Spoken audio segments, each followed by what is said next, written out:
दोस्तों, आप सबका मेरे साथ जुड़ने के लिए शुक्रिया। दोस्तों, पिछले 2 साल में YouTube की जर्नी में मैंने बहुत कुछ सीखा है। सबसे ज़्यादा तो ये सीखा कि हमारे ऑडियंस को क्या देखना पसंद है, क्या सुनना पसंद है और क्या नहीं है।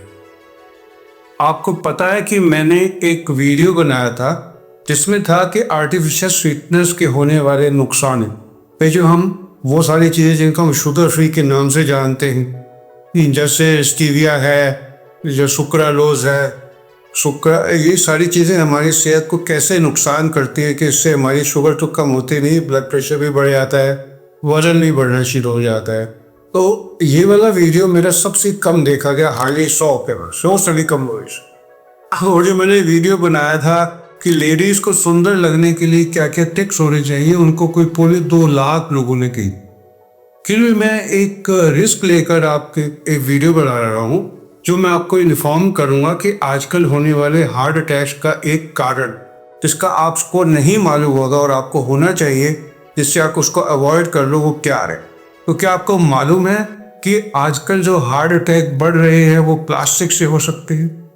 इससे पहले कि मैं शुरू करूँ तो यही सवाल है मेरा कि आर्थर एश हमारे एक विंबलडन प्लेयर हुए हैं, पहले ब्लैक अमेरिकन थे जिन्होंने विंबलडन चैंपियनशिप जीती, और पर उनकी डेथ कैसी हुई? HIV से। और उनको HIV कैसे हुआ? जब उनको HIV वायरस का पता होने से पहले, कुछ साल पहले IV ब्लड चढ़ा था जिसमें HIV वायरस था, क्योंकि उस समय इसकी टेस्टिंग नहीं होती थी। तो आजकल जो हार्ट अटैक बढ़ रहे हैं उनमें कोई बड़ी वजह नहीं है कि जो हमारे को IV फ्लूइड्स मिलते हैं, प्लास्टिक के ट्यूबिंग होते हैं, प्लास्टिक की बोतल होते हैं, तो उनसे माइक्रो प्लास्टिक हमारे सीना ब्लड में इंजेक्ट होने से ये हार्ट अटैक बढ़ ना रहे, क्योंकि प्लास्टिक जेन्युइनली 10% से ज़्यादा हार्ट अटैक का कारण बन रहा है। ये मैं अपनी तरफ से नहीं कह रहा। पिछले महीने लैंसेट, जो हमारी मेडिकल साइंस का सबसे ज़्यादा चलने वाला, सबसे ज़्यादा रेप्यूटेड जर्नल है, जिसका इम्पैक्ट फैक्टर बहुत हाई है। इम्पैक्ट फैक्टर वो होता है जितना ज़्यादा उस जर्नल का इम्पैक्ट समाज पर पड़ता है। पिछले महीने लैंसेट में पब्लिश एक रिव्यू आर्टिकल में लिखा गया है कि 14% दिल के दौरे प्लास्टिक DHEP के कारण हो रहे हैं। आपको पता होना चाहिए कि हार्ट अटैक होने से पहले एथेरोस्क्लेरोसिस होता है और एथेरोमास बनते हैं जो हमारे एओर्टा में या हार्ट के आर्टरीज के अंदर जाकर एक कत्थे खून के से जम जाते हैं। फिर उसमें कैल्सिफिकेशन होता है, और कैल्सिफिकेशन वही होता है जब आप CT एंजियो कराते हैं, उसमें आता है कि कैल्सिफिक स्कोर कम है, तो उससे हार्ट अटैक का चांस बढ़ जाता है। और इससे पहले भी आ चुका है कि प्रीमेच्योर बर्थ होते हैं, जो रिप्रोडक्टिव सिस्टम की प्रॉब्लम होती हैं, वो प्लास्टिक से होती हैं। और आप इस प्लास्टिक को रोजाना खा रहे हो, आपके प्लास्टिक के डब्बे में जो कॉस्मेटिक्स यूज होते हैं, जो टी बैग्स होते हैं, टी बैग के ऊपर मेरी आप पुरानी 2 वीडियो देख लेगा, उससे आपको काफी पता लग जाएगा। तो आज तक मेरा वीडियो है IV सेट्स के में जो DEHP मिला हुआ होता है उससे क्या नुकसान। 2018 में इंटरनेशनल लेवल पर जो एक अंदाजा लगाया गया था कि 3,56,000 से ऊपर डेथ जो है वो DEHP की वजह से हुई, जिनमें मैक्सिमम एज में 55 से 64 साल के बीच में था। और सारे कार्ड रिलेटेड जो डेथ हुई उसमें 13% से ऊपर कारण जो है यही प्लास्टिक। साउथ एशिया में, मिडिल ईस्ट में DEHP से एसोसिएटेड डेथ का कारण 16% से 70% के बीच में होता है, और इंडिया में ये सबसे ज्यादा है। तो इसके ऊपर मैंने सोचा कि मैं आपको ये वीडियो बताऊं, क्योंकि आपको जब तक किसी चीज की जानकारी ना हो आपका दिमाग सोच नहीं पाता, और अनजाने में आप कई गलतियां करते जाके ये धीरे धीरे गुनने वाला प्लास्टिक हमारे शरीर में इकट्ठा हो रहा है, जो कैंसर और हार्ट अटैक जैसी चीजों को न्योता दे रहा है। अगर एक पर्सन का हाइपोथेटिकल वेट आप 100 किलो का मानते हैं तो 500 मिलीग्राम उसमें प्लास्टिक ही हो सकता है। ये प्लास्टिक पोल्यूशन की वजह से आता है, खाने की वजह से हमारे शरीर में मिलता है। इन प्लास्टिक बॉटल्स का हम यूज करते हैं और इससे माइक्रो प्लास्टिक और नैनो पार्टिकल हमारे शरीर में घुसते हैं। लेकिन एक और कारण जिसके बारे में आपको पता होना चाहिए, अब जितना भी अवॉइड करें, कि ये जो प्लास्टिक है DHEP, ये हमारे ब्लड में सीधा मिल रहा है अगर आईवी फ्लूइड चलते हैं और डायरेक्टली ये ब्लड नहीं देता है, क्योंकि DHP जो है एक पतले प्लास्टिसाइजर है। ये आईवी सेट्स के प्लास्टिक के इलास्टिसिटी और मेलेबिलिटी करने के लिए दिया जाता है।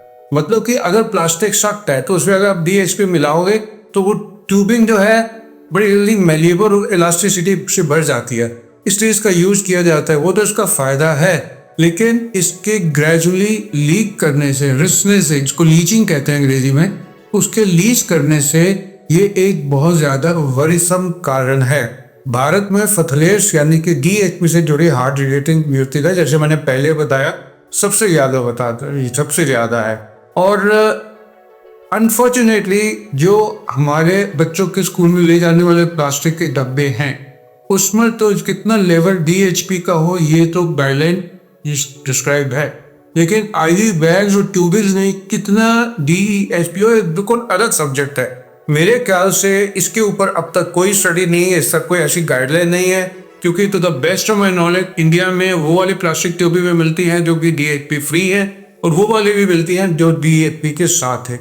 और अगर फ्री वाली हैं तो उसकी कॉस्ट ज़्यादा हो जाती है, और अगर कॉस्ट ज़्यादा होती है तो आपको पता है कि हम कॉस्ट कट करने के लिए, कॉर्नर्स कट करने के लिए सस्ती वाली DHP कंटेनिंग ट्यूबेल से आईवी फ्लूइड देंगे, और उससे नुकसान क्या होगा कि वो प्लास्टिक, माइक्रो प्लास्टिक जो रिस्क लीचिंग से सीधा आईवी फ्लूइड के अंदर आ चुका है, किसी भी बीमार मरीज के ब्लड में सीधा मिल जाएगा।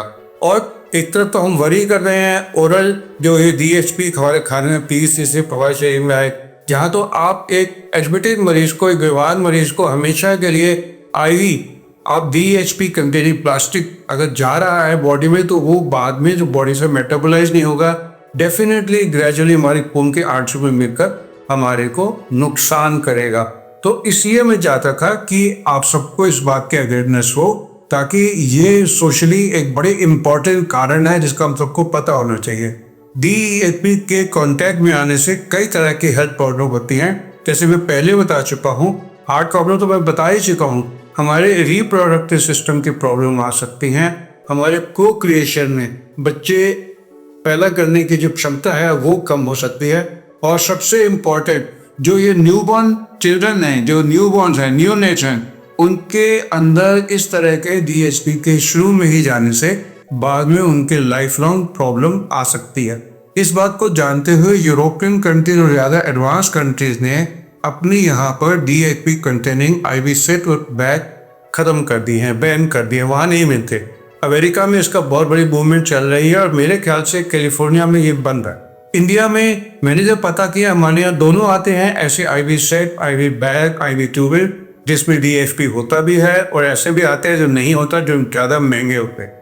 और DHP फ्री अल्टरनेटिव है वो बड़े सेफ अल्टरनेटिव है, और मेरा ये वीडियो बनाने का मीनिंग यही था कि आप सबको इससे आगाह करूं कि अगर आपका कभी भी कोई रिलेशन बीमार है तो उसमें आप न केवल ये देखें कि उसको जो मेडिसिन मिल रही हैं वो स्टैंडर्ड की है या नहीं, वो कोई लो क्वालिटी की तो नहीं है। उसके साथ एक बात जिस पर आज तक इस वीडियो से पहले आपका ध्यान नहीं गया होगा वो ये है कि जो आईवी सेट है उसके अंदर DHP फ्री है या DHP के साथ है। अगर वो फ्री है तो आपकी सेहत में लॉन्ग टर्म में ज़्यादा फायदा हो। अगर आपको मेरे इस तरह की जानकारी से फ़ायदा मिलता है तो मेरी रिक्वेस्ट है कि मेरे इस चैनल को सब्सक्राइब कर लीजिए, लाइक माइंडेड पीपल में शेयर कर दीजिए, क्योंकि ये हमारे समाज की हेल्थ के लिए बहुत ज़रूरी वीडियो